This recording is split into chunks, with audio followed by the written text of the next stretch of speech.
Hello, मैं हूं आपका लीगल दोस्त योगेश गुप्ता एडवोकेट। मैं प्रैक्टिस करता हूं हाई कोर्ट में। मैं डील करता हूं criminal matters and matrimonial matters के साथ। दोस्तों, आज सबसे बड़ा मुद्दा जो चल रहा है वो चल रहा है पति पत्नी और हिंसा। पति पत्नी और हिंसा का मतलब क्या होता है?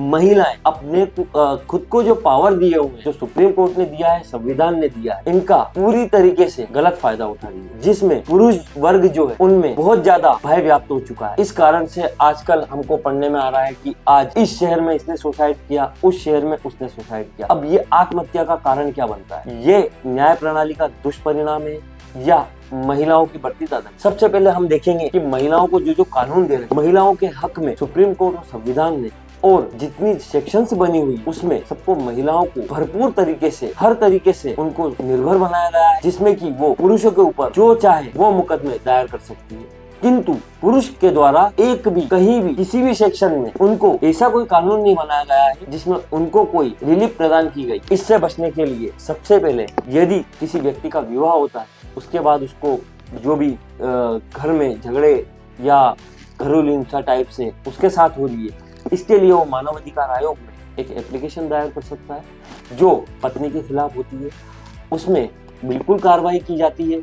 एनजीओ की टीमें जो पुरुषों के वर्ग के लिए काम कर रही है वो उनसे संपर्क कर सकता है, और अगर उसके साथ किसी भी प्रकार का अत्याचार ससुराल वालों द्वारा या पत्नी द्वारा किया जा रहा है, इसके लिए वह प्राइवेट कंप्लेंट तथा थाने पर शिकायत कर सकता है। किंतु आज के समय में जो पुरुषों में धैर्य नाम की चीज नहीं है, वो इतना आक्रोशित हो जाते हैं किसी भी चीज में तो गलत कदम उठा लेते, किंतु उनको धैर्य रखते हुए न्याय प्रणाली का साथ देते हुए न्याय प्रणाली को अपने आगे के लिए केस में किस तरीके से मैनेज करना है, डील करना है, वकील से लीगल एडवाइजर लेते हुए हर तरीके से फेस कर सकते हैं। सबसे पहले अपन देखते हैं कि आज महिलाओं के द्वारा कई तरीके से फर्जी केसेस पति पे, उनके रिश्तेदार पे, नातेदार पे वांछनीय तरीके से कोई भी गलत आरोप प्रत्यारोप करते हुए लगाए जाते हैं। गलत आरोप प्रत्यारोप जो रहते हैं वो न्यायालयीन कथन होने के उपरांत निर्णय के रूप में माननीय न्यायालय के द्वारा अगर उनको दोष मुक्त किया जाता है तो इसके उपरांत वह जो संबंधित महिला है या उसके रिश्तेदार है उनके खिलाफ मानहानि का दावा न। किंतु इसके लिए सर्वप्रथम